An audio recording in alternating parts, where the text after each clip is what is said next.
చేప మందా చేప ప్రసాదమా, ఈ విషయంలోనే అసలు విషయం ఉంది. ఒకప్పుడు దాన్ని చేప మంద అన్నారు. మా తాతలకో ముత్తాతలకో ఎవరో హిమాలయాల నుండి వచ్చేసి వారి చెవిలో చెప్పి వెళ్ళారు. కాబట్టి ఆ విషయం, దాంట్లో ఉన్న మందు విషయం మేము ఎవరికీ చెప్పడానికి వీల్లేదు, చెప్పము, చెబితే దాని పవర్ పోతుంది అన్నటువంటి భాషతో దీన్ని ప్రాపగేట్ చేస్తూ వచ్చారు. కానీ జన విజ్ఞాన వేదిక మిత్రులు వారందరూ కూడా దీనివల్ల పబ్లిక్ హెల్త్ డ్యామేజ్ అవుతుంది, ఒక అమ్మమ్మ గారు బామ్మగారి కషాయం లాగానో లేకపోతే హోమ్ రెమెడీగానో చెప్పుకుంటే అది వేరు, కానీ దీన్ని మందుగా ప్రచారం చేస్తున్న కారణంగా నిజంగా ఆస్మా రోగులకి మోడర్న్ మెడిసిన్ ప్రాక్టీస్ చేయాల్సిన ప్లేస్లో ఇటువంటి రెమెడీస్ని ఆఫర్ చేయటం అన్నది డేంజరస్ అని వాళ్ళు ప్రొటెస్ట్ చేయటం, తర్వాత పబ్లిక్ ఎడ్యుకేషన్ క్యాంపెయిన్స్ చేయటం, ఫైనల్గా కోర్టుకు వెళ్ళటం జరిగింది. కోర్టు నిర్ణయం ఏమిటి అనంటే, మీరు ఇది మందు అనంటే ఇది ఎలా మందు నిరూపించితే కానీ మీరు మందు అని చెప్పడానికి వీల్లేదు అన్న. అప్పుడు మాట మార్చి ఇది ప్రసాదం అని చెప్పారు. అంటే ఛాలెంజ్ చేసినప్పుడు ఇది మందు అని నిరూపించుకోలేక దీన్ని ప్రసాదం అన్నారు. మందో ప్రసాదమో తేల్చుకున్నాక మాట్లాడాలి.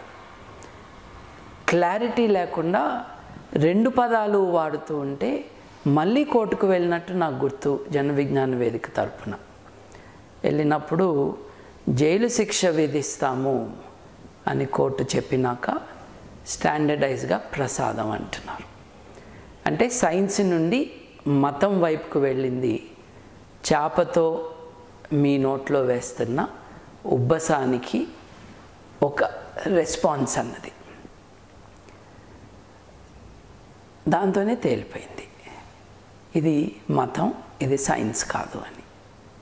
సైన్స్లో మీరు ఆస్పిరిన్ ప్రసాదం అనరు, లేదు మీరు కార్టిజోన్ ప్రసాదం అనరు. Cortisone is a chemical, it's a medicine అంటారు. సైంటిఫిక్ టెస్ట్కి ప్రూవ్ కాని దాన్ని అది సైంటిఫిక్ అని చెప్పటం దారుణం. And it is against the public interest. ఒక మతక్రతువుగా చేసుకుంటే అది మతం అని రికగ్నైజ్ చేసి ప్రసాదం అంటే ఇక మనం చేసేదేం లేదు. అది నమ్మే భక్తులకి అది పనిచేస్తూ ఉంటే గుడ్ ఫర్ దెమ్. దాన్ని సైన్స్ అనకపోతే మనం చెప్పాల్సిందేం లేదు. పబ్లిక్ హెల్త్ మ్యాటర్స్, వాటిల్లో అన్సైంటిఫిక్ అప్రోచెస్ తీసుకురాకూడదు. ఇప్పుడు ఒక చేప పిల్లని తీసుకుని అలాగే లోపలేసుకుంటూ ఉన్నారు. చేప పిల్లలేమి యాంటీసెప్టిక్ ఎన్వైరన్మెంట్లో పెరిగినవి కాదు. వాటిల్లో ఏమి వైరసెస్ ఉన్నాయో, వాటిల్లో ఎటువంటి ఇన్ఫెక్షియస్ డిసీజెస్ ఉన్నాయో వాటి పట్ల జాగ్రత్త తీసుకోవటం మటుకు మన బాధ్యత. అట్లాగే ఒకళ్ళ నోట్లో వేసిన చేతులతోనే ఇంకో చేప పిల్లని తీసుకుని ఇంకొకళ్ళ నోట్లో వేస్తున్నారు. ఒకసారి డెంటిస్ట్ దగ్గరికి వెళ్ళండి. డెంటిస్ట్ మీ చేతిలో చేయి పెట్టినప్పుడు చేతులకి గ్లవ్స్ ఉంటాయి. తర్వాత చేతులు వేరే గ్లవ్స్ వేసుకోకుండా ఇంకొకరి నోట్లో పెట్టరు. Oral hygiene. మరి ఎక్కడో ఒక సరస్సులోనో ఒక చెరువులోనో పెరిగిన ఆరిజిన్ తెలియని ఒక చిన్న చేప పిల్లని మీరు చేత్తో తీసుకుని దాంట్లో మీరు ఇవాళ ప్రసాదం అంటున్న పదార్థాన్ని కుక్కి నోట్లో లోపల దాకా చేయి పెట్టి తీసి ఇంకొకళ్ళ నోట్లో పెట్టే ముందు చేయి కడుక్కుంటున్నారా? ఓరల్ హైజీన్ ఏమవుతుంది? దీనివల్ల ఇన్ఫెక్షియస్ డిసీజెస్ వస్తాయా?